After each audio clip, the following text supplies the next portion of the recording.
지난 시간에 우리는 가이사랴에서 재판을 이제 마치면서 아그리파 왕 앞에서 로마의 황제에게 이제 항소를 하고 또 내가 이곳에서 재판을 받겠다라고 한 바울을 만났습니다.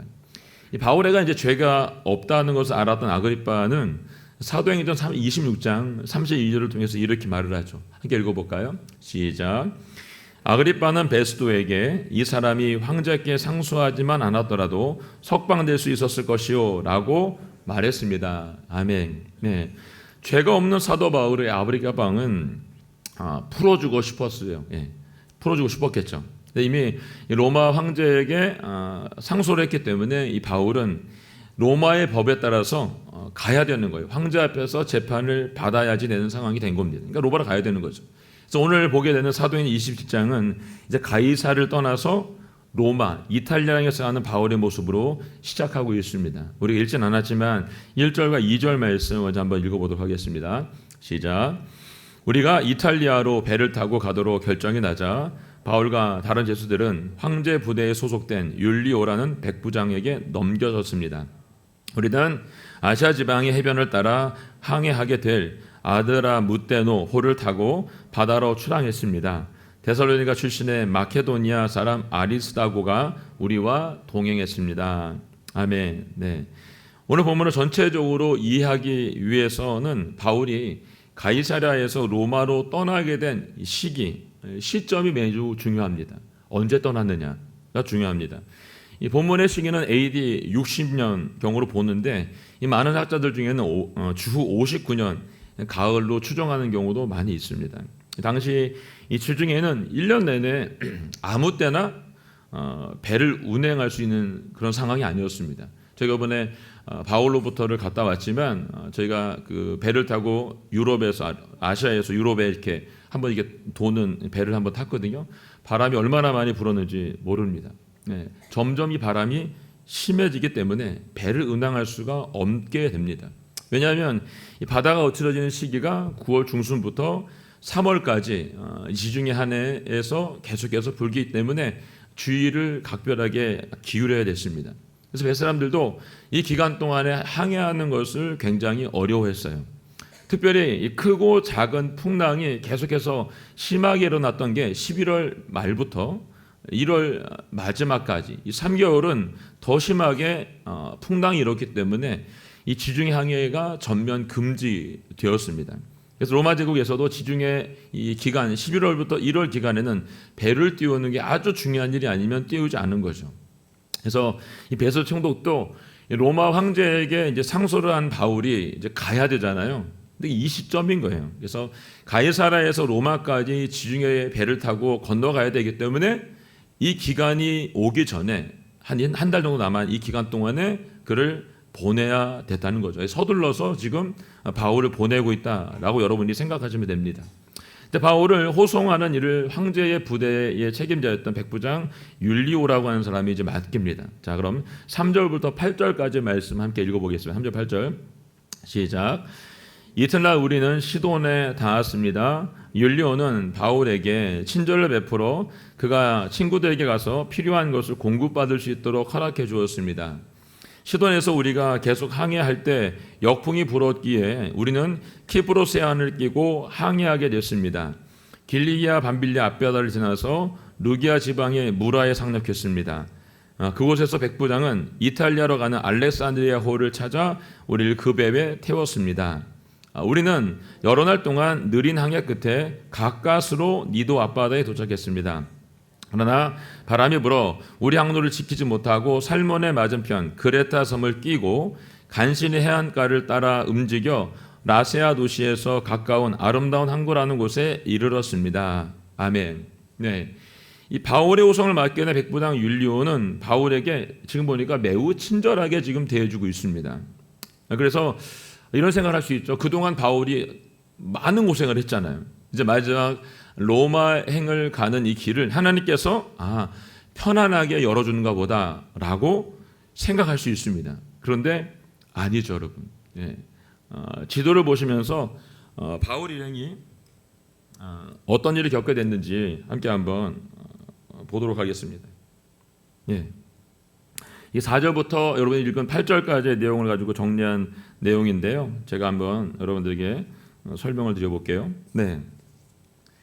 바울이 지금 오른쪽 밑에를 보면 가이사라라고 있습니다. 거기서 이제 배가 출발을 한 겁니다, 여러분. 그래서 거기서 시돈으로 올라가는 거죠. 근데 서풍이 이제 심하게 불어요. 여기 보면 이제 대중해에서 태풍이 이제 이렇게 불고 있는 서쪽에서 동쪽으로 불고 있는 이런 화살표가 보이죠, 여러분? 예. 시돈으로 이제 옮겨갑니다. 근데 시돈에서 다시 이탈리아로 가기 위해서는 가로질러 가야 되는데 서풍이 너무 부니까 어떻게 되냐면 시돈에서 이제 북쪽으로 올라가는 겁니다. 맞바람이 부니까. 그래서 올라가면서 길리기아와 밤비아 해안가를 이렇게 맞대어서 바람이 너무 심하게 부니까 바다 쪽으로 나오지 못하고 해안가를 지나서 쭉 가게 됩니다. 이렇게 가면서 무라라고 하는 지역에 이제 정박을 하게 되는 거죠. 네, 무라라고 하는 정박에. 네. 무라에 이제 정박을 하게 되면서 이 무라가 이제 소아시아 지역에서 이제 이집트에서 공물을 가지고서 무라라고 하는 지역에서 그러니까 이제 이탈리아로 가기 위해서 무라를 거쳤다가 갈 수 있도록 배가 무라를 꼭 거쳐가게끔 되어 있었습니다. 예. 통상적으로 이집트에서 가로질러서 이탈리아를 가는 게 더 편하긴 했지만 바람이 부는 관계로 이집트에서 무라를 갔다가 무라에서 이탈리아로 가는 것이 통상적인 상례였습니다. 그래서 무라에 있던 이 배가 거기서 이제 배를 갈아타게 되죠. 알렉산더라는 배를 갈아타게 돼서 그곳에서 이제 곡물선을 신었던 알렉산더 배를 타고서 다시 니도라고 한 지역으로 이제 그 섬 사이를 가로지서 이제 지나서 이탈리아로 가는 게 이제 가장 빠른 길입니다. 그 길이. 근데 무라에서 다시 떠나서 니도로 가는데 다시 역풍이 부는 거죠. 예. 부니까 어떻게 되냐면 더 이상 운행을 할 수 없게 되니까 배가 바람을 타고 가야 되는데 바람을 타고 갈 수 없으니까 그냥 포기를 한 겁니다. 그래서 바람이 위에서 아래로 불기 시작하니까 살모네로 이제 내려오게 된 거예요. 살모네 내려와서 그레타 라세아 지나서 미안까지 오게 됩니다. 이게 여러분 지금 8절까지 보게 된 내용이 우리가 지금 보게 된 8절까지 내용인 것을 볼 수가 있습니다. 자, 그럼 오늘 보면 9절을 보겠습니다. 9절. 자, 9절 말씀 함께 읽겠습니다. 9절 말씀 시작. 많은 시간이 소요되고 금식하는 절기도 지났기 때문에 항해가 위험해졌습니다. 그래서 바울이 사람들에게 충고했습니다. 네. 여기 보니까 금식하는 절기라고 되어 있습니다. 여러분 가지고 있는 성경책 아랫부분에 보면은 거기 깊이 알기라는 부분이 있어요. 거기 보면 음력 9월 20일쯤으로 이때가 지나가면 항해가 어려운 날씨였다라고 이렇게 써 있습니다. 그러니까 알렉산드리아가 우여곡절 끝에 간신히 이제 그레타 섬의 아름다운 항구 미양에 도착을 했는데 그 시기가 금식하는 절기가 지났기 때문에 항해가 위험해졌다라고 지금 저자가 기록을 한 겁니다.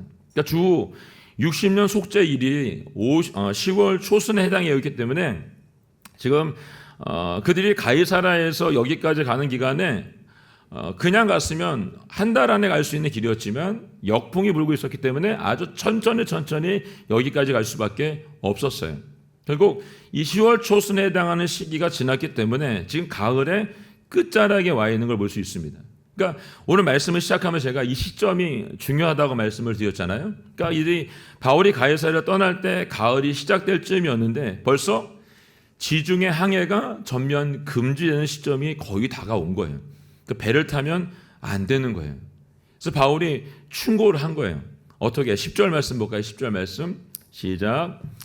여러분 내가 보니 우리가 이렇게 계속 항해하다가는 재난에 빠지고 배와 짐이 큰 손실을 입을 뿐이 아니라 우리 목숨도 위태로울 것입니다. 아멘. 네. 바울은 지금 항해를 하기에 얼마나 이것이 위험하고 그리고 적합하지 않은지에 대해서 누구보다도 잘 알고 있었습니다. 어떻게 잘 알까요, 여러분? 그가 1차, 2차, 3차 전쟁을 통해서 고린도서에 보게 되면 3차례나 배가 파손돼서 죽을 뻔한 경험들을 했었습니다, 여러분. 그래서 바울은 지금 이 항해가 얼마나 어려운지를 알고 있었기 때문에 중단하고 겨울을 이곳에서 보내고 난 다음에 다시 항해해서 우리가 원하는 목적지에 가면 된다라고 지금 충고를 한 겁니다. 여기 충고하다라고 쓴 말 헬라어 파네네이가 뭐냐면 원문에는 미완료형으로 기록이 있습니다. 이 말이 뭐냐면 바울이 한 번만 가지 말자라고 말한 게 아니고 몇 번을 반복해서 이렇게 하면 안 된다라고 계속해서 충고를 했다는 것입니다. 이유는 지금 우리가 본 것처럼 가이사랴를 출발해서 지금 아름다운 항 미양까지 오는 동안에 편하게 왔나요, 여러분? 아니요, 편하게 오지 않았습니다. 굉장히 어렵게 지금 여기까지 왔어요. 그런데 더 이상 배를 타면 안 될 것 같은데 이 알렉산드리아 호에 있는 사람들 모두가 지금 배를 출항시켜서 가고 싶은 마음이 있는 거예요. 이걸 알고 있었던 바울이 안 된다고 해서 이들에게 권고해서 알려주고 있는 겁니다. 자, 11절 12절 말씀 읽겠습니다. 시작. 그러나 백부장은 바울의 말보다는 선장과 선주의 말을 더 따랐습니다. 그 항구는 겨울을 나기에 적당하지 않았기 때문에 대다수의 사람들이 베닉스에 가서 겨울을 날 수 있기를 바라는 마음에 계속 항해하자고 했습니다. 베니스는 그레트 섬에 있는 항구 도시로 남서쪽과 북서쪽을 향하고 있었습니다. 예. 이 바울의 권고를 들었던 백부장 율리오는 바울의 말을 따르지 않아요, 여러분. 선장과 선주의 말을 따라갑니다. 이유는 이 겨울을 이곳 미양, 이 작은 항구에서 보내는 것보다는 큰 항구였던 베닉스에 가서 보내는 게 맞습니다. 바울이 10절에서 계속 미양에 남아야 된다고 말하고 있지만 이 선장과 선주는 12절에 말하고 있는 것처럼 베닉스로 가야 해서 겨울을 나야 된다라고 주장을 계속합니다. 그리고 알렉산드리아호에는 이들 말고도 여기에 짐을 싣고 로마에 가서 장사를 해야 되는 사람들도 같이 탔습니다. 그들도 여러분 빨리 가는 것이 그들에게 유익이죠. 남아있는 것보다는. 그래서 미양보다는 우리도 베니스에 가서 겨울을 나는 게 낫겠다라고 생각을 한 거예요. 그래서 백부장 율리오는 지금 재판을 받아야 되는 바울이 알면 얼마나 알겠냐라는 생각에 베니스에서 겨울을 지내자라고 말하는 이 항해 전문가였던 선장과 선주의 말을 더 당연하게 여긴 게 맞습니다, 여러분. 그리고 알렉산드리아호가 이집트에 가지고 갈 곡물이 그곳에 가득 차 있었습니다. 그 배 안에. 그렇기 때문에 이 배의 선주였던 여러분, 이 주인은 이 곡물이 안전하게 어떻게 해요? 옮겨져야 되는 게 맞아요, 여러분. 왜 그러죠, 여러분? 이게 다 돈이잖아요. 배에 있는 모든 곡물이 다 돈이에요, 여러분. 예. 이 곡물이 로마에 아무런 문제 없이 가지고 가야 다 돈으로 바꿀 수가 있는 거예요. 근데 만약에 이 작은 항구였던 미양에서 겨울을 보내게 된다고 한다면 이제 시작이잖아요, 겨울이요. 겨울 태풍이 계속 불어잘 텐데 배가 망가질 수도 있고 곡물이 바닷물에 젖어서 쓸 수 없게 될 수도 있는 거죠. 그러면 돈으로 쓸 수 없는 거예요. 그들이 근데 가려고 했던 베니스는 여러분 큰 항구였어요. 그러니까 미양에서 서쪽 위쪽으로 64km 정도 떨어진 곳에 위치해 있습니다. 그래서 항해를 제대로 하면 하루면 갈 수 있는 거리였어요, 여러분. 그리고 베니스는 모든 방향이 여러분 막혀 있어서 바람이 부는 것을 막아줍니다. 그래서 남서쪽과 북서쪽으로 이렇게 막혀 있는 형태처럼 되어 있기 때문에 지형적으로도 그곳에 들어가면 안전하다라고 생각을 한 거죠. 세상적으로 본 방법으로 보면 다 맞아요, 여러분. 거리도 가깝고 거기가 훨씬 크고 그리고 바람을 막아줄 수 있는 지형적인 조건을 가지고 있었고 거기에 배를 두면 다 안전했기 때문에 그런 거죠. 그래서 이 배를 타고 그곳에 가면 좋겠다라고 생각했기 때문에 어느 누구도 지금 바울의 말에 귀를 기울이고 있지 않습니다. 이 바울을 빼고 배에 타고 있던 백부장, 선장, 선주와 또 이 배를 지키려고 했던 그 사람들은 당장 그 눈앞에 있는 이 돈, 이 곡물에 눈이 멎어서 지금 바울은 너희들의 생명이 위험하다고 말했는데 사람의 생명에는 안중에도 없습니다, 여러분. 그저 그냥 세상적인 전문가라고 말하는 배 전문가라고 말하는 그 사람들의 말을 따라가고 있는 게 사실이죠, 여러분. 근데 이들이 모르고 있는 게 있어요, 여러분. 뭐냐면 바울이 선장과 선조보다 이 생명, 목숨에 관해서는 더 전문가라는 사실이죠, 여러분. 그리고 그들에게 곧 닥치게 될 죽음을 그들은 내다보지 못한 겁니다. 이게 안타까운 거죠. 누가복음 12장 13절 이하에 보게 되면 어리석은 부자에 대한 이야기가 성경에 나와 있습니다. 한 부자가 수확이 잘 되는 땅을 가지고 있다라고 성경이 얘기합니다. 그리고 그 해에도 농사가 잘 돼서 아주 풍요롭게 얻게 됩니다. 그때 이 부자가 뭐라 말하냐면 이 창고가 작으니까 부수고 더 크게 지어서 내 곡식과 내 물건을 거기에 쌓아둬야 겠다 생각합니다. 그리고 자기 영혼에게 이렇게 말합니다. 내 영혼아, 여러 해 동안 쓸 물건을 많이 쌓아두었으니까 편히 쉬고 먹고 마시고 즐기자라고 자기 영혼에게 말합니다. 이때 하나님께서 이 부자에게 이렇게 말합니다. 이 어리석은 사람아, 오늘 밤 내 영혼을 내게서 찾을 것이다. 그러면 네가 너를 위해 정하는 이 모든 것들이 다 누구 것이 되겠느냐라고 말씀하십니다. 돈에 눈이 멀어 자신이 어디로 가고 있는지도 모르는 인생들이 누구이냐면 이 부자와 같은 인생들입니다. 자신의 영이 죽어가고 있다는 것을 모르고 있는 거죠. 지금 바울의 말을 듣지 않고 있는 백부장과 이 선주와 선조도 이 곡물에 눈이 멀어서 돈에 눈이 멀어서 오늘 밤 그들의 영혼이 하나님 앞에 서게 될지도 모른다는 사실을 지금 모르고 있는 겁니다. 여러분, 우리의 인생은 어떻죠, 여러분? 우리의 삶은 어떨까요, 여러분? 우리가 우리의 삶의 한 치 앞을 알고 여러분 하루를 알 수 있습니까? 볼 수가 있습니까? 아니요. 알 수도 볼 수도 없습니다. 그렇기 때문에 우리의 인생도 여러분 하나님 앞에 겸손하게 엎드려 있어야 되는 것이 맞습니다. 자, 13절 말씀 함께 보시죠. 13절 말씀 시작. 부드러운 남풍이 불기 시작하자 그들은 자기들이 바라던 대로 됐다고 생각했습니다. 그래서 그들은 닷을 올리고 그레데섬 해안을 따라 항해했습니다. 아멘. 네, 이 정말로 바울의 말을 듣지 않고 자신들의 주장대로 강행을 하죠, 여러분. 출항하겠다는 겁니다. 근데 마침 어떻게 돼요, 여러분? 때마침 부드러운 남풍이 불기 시작했다라고 말합니다. 우리가 생각한 대로 되잖아. 거봐, 남풍이 불어. 자신들의 결정이 옳다라고 생각해서 어떻게 합니까? 닷을 올리고 그레데섬 해안을 따라서 항해를 시작합니다. 바다로 깊이 나오지 못하고 여러분 해안가를 따라서 또 움직이기 시작합니다. 바울의 경고를 듣지 않고 이 항해를 시작한 이들에게 어떤 일이 벌어졌는지 14절부터 20절이 우리에게 잘 이야기해 줍니다. 함께 읽어볼까요? 10절 20절까지 말씀 시작. 그런데 얼마 지나지 않아 그 섬으로부터 유라굴로라는 태풍이 불어닥쳤습니다. 배가 폭풍이 휘말려 방향을 잡을 수가 없었습니다. 그래서 우리는 배가 가는 대로 내맡기고 표를 하다가 가오다라는 작은 섬 아래쪽을 따라 지나면서 간신히 거룻배를 바로잡을 수 있었습니다. 선원들은 그 배를 끌어올리고 아래로 밧줄을 내려보내 선체를 둘러맸습니다. 그들을 가다가는 배가 수르디아 해안의 모래 언덕에 처박힐까 두려워 그들은 닷을 내려서 배가 그냥 표류하게 했습니다.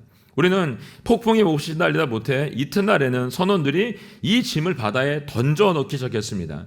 3일째 되는 날에는 선원들이 배의 장비들을 자기들 손으로 던졌습니다. 여러 날 동안 해와 별도 나타나지 않고 폭풍만 계속 불어닥치자 결국 우리는 구조될 모든 소망을 포기했습니다. 아멘. 네. 여기서 우리가 주의 깊게 보아야 되는 게 있습니다. 그것은 그들의 주장이 옳은 것처럼 부드러운 남풍이 불어주었다는 것입니다. 근데 그 남풍이 잠시뿐이었다는 사실입니다. 아주 잠깐. 여러분, 우리의 신앙도 우리의 믿음도 여러분 주님이 원하시는 대로가 아니라 내가 원하는 대로 내가 기도한 대로 했을 때 순조롭게 이 순풍이 부는 것처럼 불어올 때 조심하라는 것입니다. 그 순풍은 잠시이기 때문에 결국 그 일이 하나님께서 기뻐하지 않으시니라 한다면 큰 어려움이 우리에게 닥치게 된다는 사실을 꼭 잊지 말아야 된다는 것입니다. 다시 한번 지도 띄워줘 보실까요, 여러분? 네.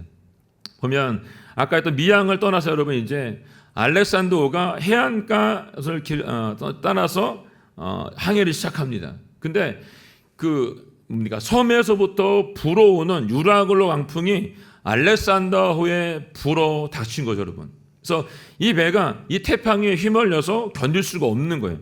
이들도 이런 경험을 해보지 않았겠죠, 여러분. 성경은 뭐라고 말하냐면 우리는 배가 가는 대로 내맡기고 표류하다가 그 밑에 베니스 남서쪽으로 35km 떨어진 곳까지 내려갑니다. 그 밑에 있는 섬이 가오다, 섬 아래쪽으로 내밀려서 가게 됩니다. 그래서 가우다 섬을 잠시 서 있는 그 동안에 바람막이가 이제 가우다 섬이 돼주는 거죠. 그때 성우들이 가장 뭘 먼저 했냐면 배 안에 거룻배, 구조배입니다, 여러분. 이 구조배는 되게 어디 있죠, 여러분? 배 뒤편에 있죠, 여러분. 그러니까 바람이 심하게 불어서 이게 배가 이제 어떻게 될지 모르는 상황이 되니까 이 배를 지금 배 안으로 옮겨 실은 겁니다. 그리고 이 배를 더 하나로 일치하게 하기 위해서 어떻게 했냐면 파손을 막기 위해서 큰 밧줄을 가지고 선체들을 똘똘똘 좌우로 다 둘러 매기 시작합니다. 이제 알렉산드로가 태풍에 떠밀려서 어떻게 되냐면 이 조 밑에 왼쪽 밑에가 아프리카거든요, 여러분. 아프리카 해안 쪽으로 계속해서 또 밀려 내려갑니다. 거기 보면 스르디스라고 합니다. 스르디스 안에 들어가게 되면 거기가 모래톱, 모래 수렁이라 그래서 배가 거기 한번 걸리면 빠져나올 수가 없어요, 여러분. 그러니까 이걸 아니까 어떻게 하냐면 그들이 닷을 내려서 그냥 표류하기 시작했다라고 또 성경이 얘기하고 있습니다. 그리고 이 태풍이 조금도 수그러지지 않게 되자 어떻게 하면 이튿날 선원들이 태풍 속에 전복되지 않기 위해서 배를 이제 가볍게 만들기 위해서 그들이 그렇게도 소중하게 생각했던 곡물과 짐들을 내다버리기 시작하는 거죠, 여러분. 3일이 지났는데도 상황이 바뀌지 않아요. 이번엔 어떻게 하냐면 배에 있는 선원들이 자기들의 손으로 자기들이 귀하다고 생각하는 것들을 다 내다번지기 시작합니다, 여러분. 여기서 선원들이 자기들의 손으로 내던졌다라고 표현한 것은 여러분 자기들의 생명처럼 소중하게 여겼던 것들을 버렸다는 것을 얘기합니다. 이게 얼마나 그들에게 비참한 상황인지를 강조해서 알려주고 있는 표현입니다. 그러니까 이 상황이 그들에게 얼마나 급박하게 돌아가고 있는지를 지금 잘 보여주고 있는 거죠. 이들의 이 권고를 들었다고 이들이 만약에 바울의 권고를 들었다고 하면 어떻게 됐을까, 여러분? 지금 그들은 미항에서 편안하게 쉬고 있었을 것입니다. 그러나 바울의 말을 무시하고 항해를 강요했을 때 결국 그들이 그토록 지키려고 했던 그 어느 것도 하나도 남지 않게 되었습니다. 여러 날 동안 자신들이 지금 어디 있는지조차 나침판이 없으니까 하늘에 떠 있는 해와 별을 보면서 자기 위치를 알아야 되는데 떠 있지 않으니까 자기가 지금 어디에 있는지도 알 수가 없는 상황이 돼버렸습니다. 결국 이들은 스스로 뭐라고 말하냐면 구조될 수 있다라는 소망을 포기했다라고 오늘 성경이 얘기해 줍니다. 여러분, 대체 누가 이들에게 이런 절망을 안겨줬어요, 여러분? 그 누구도 여러분 이들에게 이렇게 하라고 얘기하지 않았습니다. 스스로가 자진해서 이 절망의 속으로 들어간 것이죠, 여러분. 잘 생각해 보세요, 여러분. 우리에게 문제가 생기고 발생했을 때 내가 기도한 대로 했다라고 생각했을 때 여러분 그걸 누가 그걸 하라고 시켰나, 여러분? 아니요. 우리 스스로가 그 속으로 더 깊이 들어가고 있는 거죠. 이유는 그들이 그토록 사랑했던 돈, 재물 때문이었다는 것입니다. 바울은 그들에게 그 돈과 재물보다 너희의 생명을 지켜야 된다라고 하는 권고해 주었습니다. 그러나 이들은 바울이 말한 생명보다 그들이 소중하게 지켜야 되는 돈과 재물에 더 관심이 있었다는 것이죠. 지금 어떨까, 여러분? 우리가 살고 있는 세상은 여러분 지금 우리가 살고 있는 세상도 별반 차이가 없습니다. 돈이면 무엇이든 할 수 있다라고 세상 사람은 생각합니다. 심지어는 믿는 사람도 여러분 돈이면 다 된다라는 믿음을 가지고 있습니다. 그러나 그들이 미항에서가 아닌 베닉스에 가서 지키려 했던 그들의 돈과 재물은 결국 하나도 남지 않았습니다. 제가 늘 말하죠, 여러분. 우리가 움켜쥐면 어떻게 된다고요? 빠져나갈 수가 없어요, 여러분. 놔야지 나갈 수가 있어요. 놔야죠, 여러분. 뿐만 아니라 여러분 그들의 생명조차도 여러분 주님께서 붙잡아 주지 않으시면 살 수가 없는 거예요, 여러분. 이들의 생명도 지금 풍전등화, 바람 앞에 등불이 되어 버렸다는 것입니다. 자, 21절 말씀 함께 보겠습니다. 21절 2절 시작. 사람들이 오랫동안 아무것도 먹지 못하고 있는 가운데 바울이 일어나 그들 앞에 서서 말했습니다. 여러분, 그레데 섬에서 항해하지 말라는 내 충고를 들었다라면 이런 타격과 손실을 입지 않았을 것입니다. 그러나 이제 내가 여러분에게 당부합니다. 여러분 가운데 아무도 목숨을 잃지 않고 배만 송탄될 것이니 안심하기 바랍니다. 아멘. 네. 알렉산드로에 타고 있던 사람들 속에 이 구원의 소망이 완전히 사라졌습니다. 네. 이제 살아도 산 게 아니죠. 네. 가져있던 재물들 다 바닷가에 던져버렸고 이제 배가 파손해서 죽기 일보 직전이 나왔습니다. 그때 바울이 당당하게 그들 앞에 서서 말하기 시작합니다. 예, 그들을 책망하기 위해서 바울이 선 게 아니고 여러분 불안과 절망에 빠져 있는 수많은 사람들에게 희망과 용기를 주기 위해서 바울이 지금 그 자리에 일어선 겁니다. 지금 알렉산드리아의 진정한 리더가 누구일까요, 여러분? 백부장일까요? 선장일까요? 선주일까요? 아니죠. 지금 이곳에 서 있는 바울입니다. 모두가 설 수 없다고, 소망이 없다라고 소리치고 있는 그곳에 살 수 있는 길이 있다고, 하나님 우리를 살려줄 것이라고 말했던 그 바울이 이 배의 진정한 리더였다는 것입니다. 23절, 24절 말씀 읽겠습니다. 시작. 어젯밤 내 하나님 곧 내가 섬기는 하나님의 천사가 내 곁에 서서 바울아 두려워 마라. 네가 마땅히 가이사 앞에 서야 한다. 그래서 하나님께서 너와 함께 항해하는 모든 사람들의 생명을 내게 맡겨 주셨다라고 하셨습니다. 아멘. 바울 한 명 때문에 이 배에 지금 몇 명이 탔냐면 바울을 빼고 275명이 타고 있습니다. 바울 한 명 때문에 지금 뭐라고 말합니까? 모든 사람들의 생명을 내 손에 맡겨주었다라고 말씀했습니다. 바울이 죽고 사는 것에 따라 이 사람들도 죽고 살게 되어 있습니다. 가이사랴를 떠나서 로마랑에 가는 바울과 그의 일행에게 닥친 이 고난과 역경과 태풍이 바울을 빼고 나머지 사람들에게만 이런 사건이었나요? 아니죠, 여러분. 바울도 동일하게 이 사건을 겪었다는 것입니다. 그래서 24절에 보니까 바울아 두려워하지 말라라고 지금 천사가 그에게 말을 했습니다. 뭡니까, 여러분? 바울도 두려웠다는 거죠.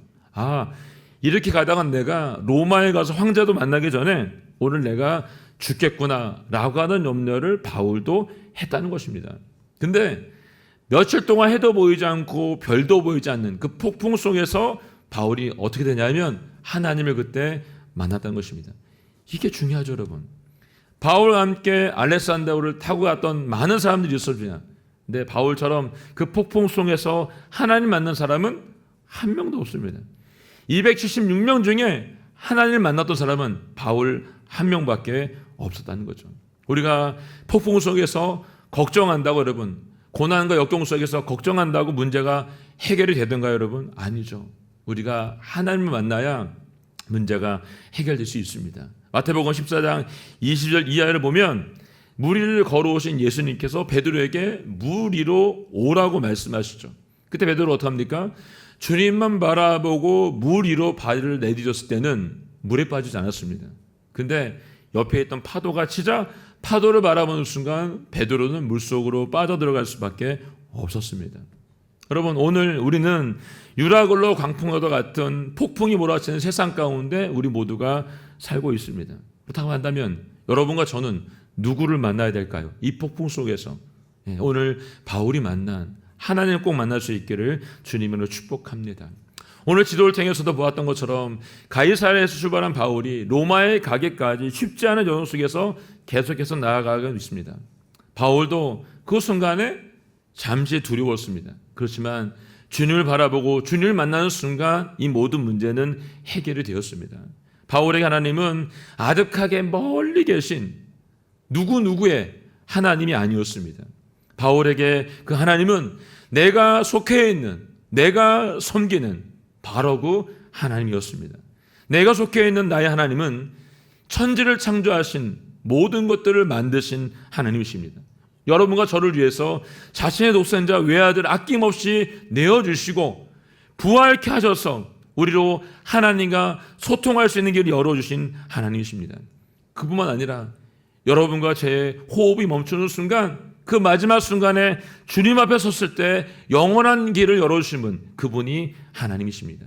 그 하나님께서 바울에게 내가 섬기는 나의 하나님으로 있을 수 있었던 것은 여러분, 그가 어떤 광풍에 있을 때 할지라도 주님만을 바라봤기 때문에 가능한 사건이었습니다.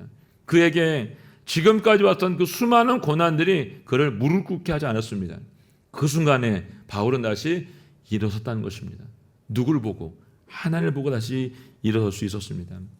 오늘 말씀을 듣는 우리 모두도 이번 한 주간 내 평생 매 순간순간마다 유라굴라 같은 광풍이 올 때, 태풍이 몰아칠 때 오늘도 우리가 주님만을 바라볼 수 있기를 원합니다. 그래서 주님께서 여러분의 주인이 되시고 여러분 삶 가운데 모든 것이 될 수 있기를 예수님으로 선포합니다. 아멘. 우리 찬양과 함께 기도하겠습니다. 오늘 찬양은 주품에 품어서 함께 찬양하겠습니다. 능력의 팔로 나를 안아주시고 주님 안에 거하게 해주셔서 거친 파도가 날 향해 와도 주와 함께 날아갈 수 있도록, 주만 바라볼 수 있도록 도와달라. 한번 이 찬양을 주님께 드리겠습니다.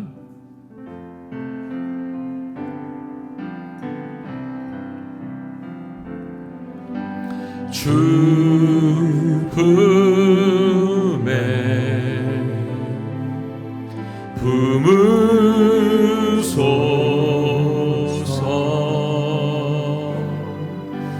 능력에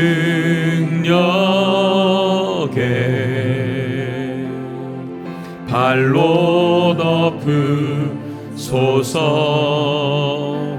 거친 파도 날 향해 와도 주와 함께 날아오르리.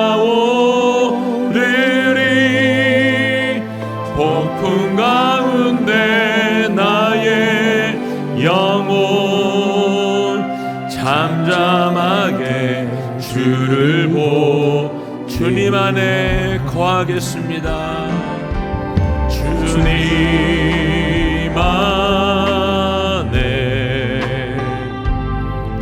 나 거하리. 주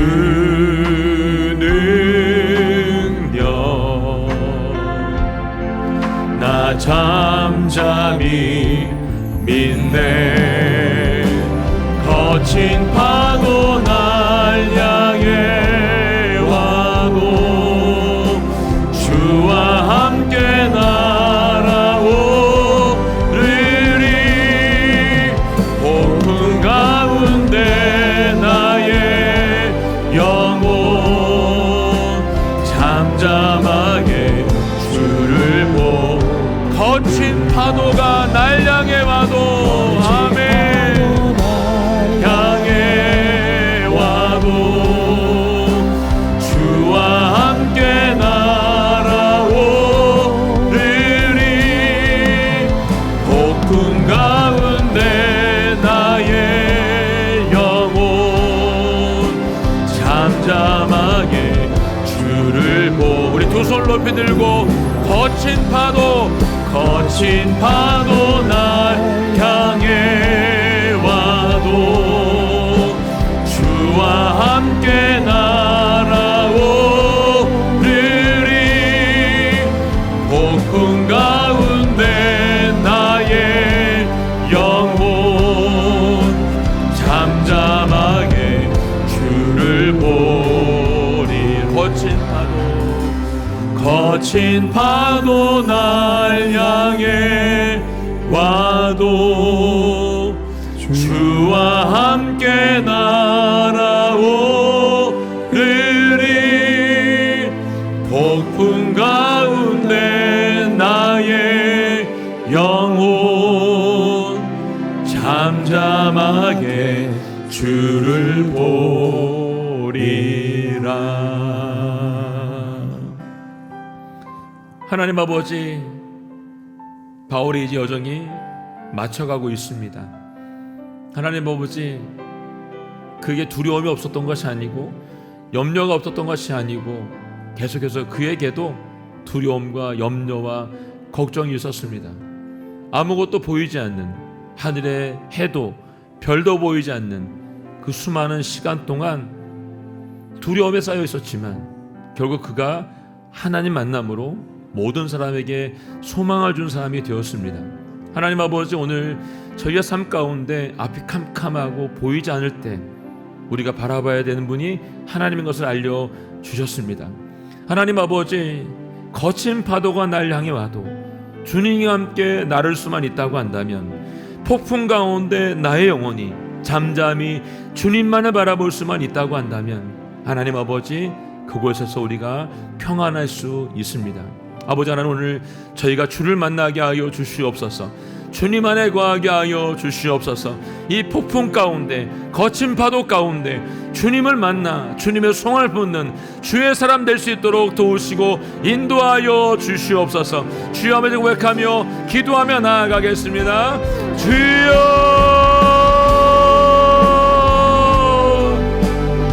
하나님 아버지, 하나님 아버지, 하나님께 우리를 오늘도 붙잡아 주시고 오늘도 우리 안에 계시며 오늘도 우리에게 말씀하신 분인 것을 믿습니다. 하나님 아버지, 온 천하 만물을 만드시고 아버지 하나님 독생자 예수 그리스도를 이 땅에 보셔서 죄 많은 우리 인생들 가운데 하나님 아버지 구원의 길을 열어 주셨습니다. 하나님 아버지, 거친 파도가 날 향하고 폭풍 가운데 있다 할지라도 유라굴로 같은 광풍이 있다 할지라도 하나님 아버지, 내가 주님 안에 있기만 한다고 한다면, 주님만을 바라볼 수 있다라고 한다면 하나님 아버지, 그 은혜가 우리 가운데 부어질 줄로 내가 믿습니다. 구원의 확신이, 구원의 능력이 우리 삶 가운데 부어질 줄로 믿습니다. 하나님 아버지, 다른 길 가지 않도록 도와주시옵고 주님의 길, 생명의 길을 걸어갈 수 있도록 저희들 안에 주의 영을 부어 주시옵소서. 저희들 안에 주님의 생명을 불어넣어 주시옵소서. 하나님 아버지, 빛 되시고 진리 되신 주님만을 바라본 역사가 우리 삶 가운데 계속 일어날 수 있도록 하나님 도와주시고 인도하여 주시옵소서. 주님과 함께 호흡할 수 있도록, 주님과 함께 살아낼 수 있도록 하나님 아버지, 끝까지 주님 손 붙잡고 놓치지 않도록 저희 삶을 주장하시고 인도하여 주시옵소서. 우리 밤에 우리 시간 꼭 주를 만날 수 있도록, 주님 안에 갈 수 있도록 주의 삶을 주장하시고 인도하여 주시옵소서. 우리 평생이 오늘 바울이 만났던 이 순간이 되기를 원합니다. 매 순간순간이 주를 만나 평안함과 사람들에게 소망을 주었던 바울의 모습이 되기를 원합니다. 그래서 하나님 아버지, 우리가 만난 한 사람 한 사람에게 예수 그리스도의 복음을 전할 수 있도록 도와주시고, 이 복음이 전해지는 곳들마다 오늘 바울이 275명의 사람을 살렸던 것처럼 우리가 가는 곳마다 새 생명을 살리는 역사가 일어나게 하여 주시옵소서. 거친 바다가 날랑이 오고 폭풍 가운데 우리 영혼이 있다 할지라도 주님만 붙잡고 있다라고 한다면 안전할 줄로 믿습니다. 오늘 그 주님을 만나는 시간이 될 수 있도록 도와주시고 주님을 더 깊이 만나는 시간이 될 수 있도록 도와주시기를 원합니다.